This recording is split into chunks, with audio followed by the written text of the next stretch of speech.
আপা ভাড়াটা দেন। এই নিয়ে তৃতীয়বারের মতো বাস কন্ট্রাক্টর নীলিমার কাছে ভাড়া চাইল। আগের দুইবার নীলিমা বলেছিল সিটে বসে দিচ্ছি, কিন্তু এখন আর এই কথা বলতে পারছে না, কারণ সে এখন সিটেই বসে আছে। তাই এখন সে কি করবে তা ভেবে পাচ্ছে না। আসলে তার কাছে ভাড়ার টাকা নেই। বাসা থেকে বের হওয়ার সময় সে টাকা নিতে ভুলে গেছে। তাড়াহুড়ো করে বের হলে এমনই হয়, কিন্তু নীলিমার কাছে তাড়াহুড়ো করে বের হওয়া ছাড়া আর অন্য কোনো অপশন ছিল না। বাড়ি থেকে বাবা ফোন করে বললেন, তোকে আজ পাত্রপক্ষ দেখতে আসবে, এক্ষুনি চলে আয়। বলেই ফোনটা কেটে দিলেন। নীলিমাকে কথা বলার কোনো সুযোগই দিলেন না। আজকে যে কলেজে গুরুত্বপূর্ণ ক্লাস আছে সেই কথাটিও বলা হলো না। এই ধরনের খবর সাধারণত মায়েরা দেয়, আর যদি বাবারা দেয় তাহলে বুঝতে হবে জরুরি কিছু। তাই নীলিমাকে হোস্টেল থেকে তাড়াহুড়ো করেই বেরোতে হলো। বের হওয়ার সময় খানিকটা আনমনে ছিল বলেই টাকা নিতে ভুলে গেছে সে। এখন বাস কন্ট্রাক্টরকে কি বলবে তা ভেবে পাচ্ছে না। যদি বলে তার কাছে টাকা নেই, তবে বাস কন্ট্রাক্টরের রিয়াকশনটা কেমন হবে তা ভাবতেই নীলিমার শরীর শিউরে উঠছে।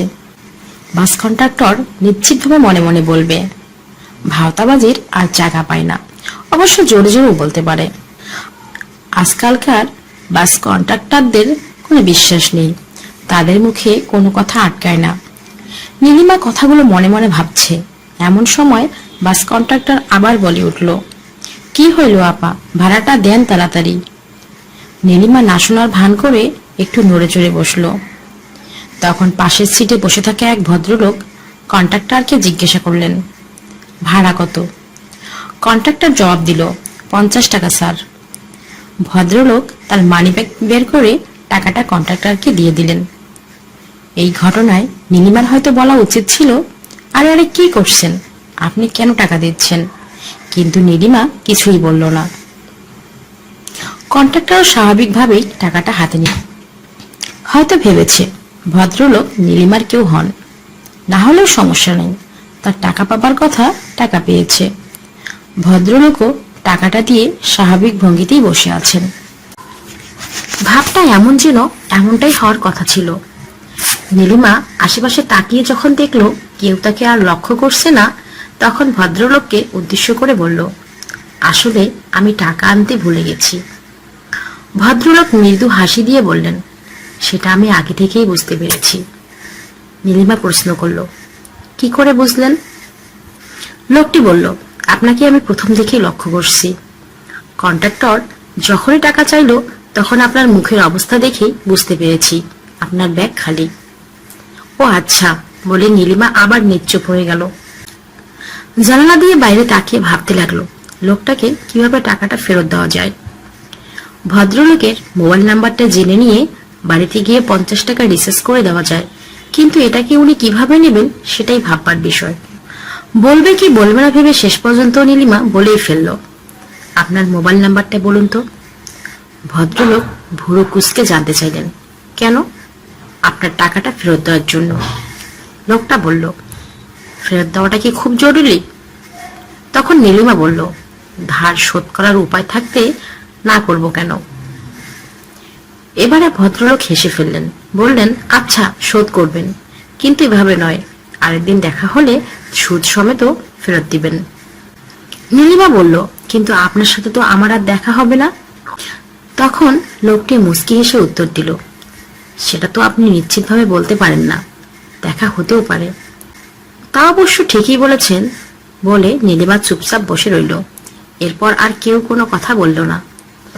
লোকটাকে অদ্ভুত লাগলো নীলার। বয়স বেশি হবে না, বড়জোর 25 কি 26। গোলগাল মুখ, নাকটা বেশ উঁচু। মুখের দিকে তাকালে নাকটাই আগে চোখে পড়ে। গায়ের রং সাদা, ধপধপে নয়। তবে ওনার সবচেয়ে আকর্ষণীয় অঙ্গটি হচ্ছে ওনার চোখ। কি সুন্দর চোখ দুটি! চোখের দিকে তাকালেই মনে হয় যেন কত বছরের চেনা। হঠাৎ করে নীলিমার খেয়াল হলো, সি, এসব কি ভাবছি আমি? এই মানুষটাকে মাত্র কয়েক মিনিট আগে সে দেখেছে, এখনই তাকে নিয়ে এসব ভাবায় মনে মনে খুব লজ্জা পেল নীলিমা। লজ্জায় মুখটা বিপরীত দিকে ফিরিয়ে নেয় নীলিমা। মনে হয় লোকটার চোখে চোখ পড়লেই সব বুঝে ফেলবেন। যাই হোক, লোকটার কথায় নীলিমার ঘোর কাটল। আপনি কোথায় নামবেন? নীলিমাকে প্রশ্ন করে লোকটা। নীলিমা জবাবে বলে, এই তো সামনের বাস স্ট্যান্ডে নেমে যাব। তারপর আবারও কিছুক্ষণ চুপ করে থাকে দুজন। একসময় নীরবতা ভেঙে নীলা জিজ্ঞাসা করে, কিছু যদি মনে না করেন আপনার নামটা জানতে পারি? লোকটা বলল, আমার নাম নিলয়। আপনার নাম? এক মুহূর্ত ভেবে নীলিমা বলে, আমার ভালো নাম আয়েশা, তবে সবাই আমাকে নীলিমা বলেই ডাকে। হঠাৎ করে লোকটার মুখ হাসি হাসি হয়ে যায়। তাড়াহুড়ো করেই নীলিমাকে আবার প্রশ্ন করে, আপনার গ্রামের নাম? নীলিমা বলল, কামারজানি। লোকটা আবার বলল, আপনার বাবার নাম কি, আর উনি কি করে? নীলিমা বলল, বাবার নাম আব্দুর রহিম, উনি একজন স্কুল শিক্ষক। এবার লোকটার মুখে স্পষ্ট হাসির রেখা দেখা যায়। হাসির কোনো কারণ খুঁজে পায় না নীলিমা, তাই জিজ্ঞাসা করে, হাসছেন কেন? নিলয় মুচকি হেসে প্রশ্ন করে, আজকে আপনাকে পাত্রপক্ষ দেখতে যাচ্ছে, তাই না? নীলিমা একটু অবাক হয়ে লোকটার দিকে তাকিয়ে বলে, আপনি কিভাবে জানেন?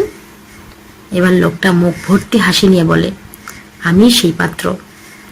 নীলিমা এই কথা শুনে বেশ চমকে যায়। কি নির্দ্বিধায় কথাটি বলে দিল লোকটি। নীলা এখন কি বলবে বুঝতে পারছে না।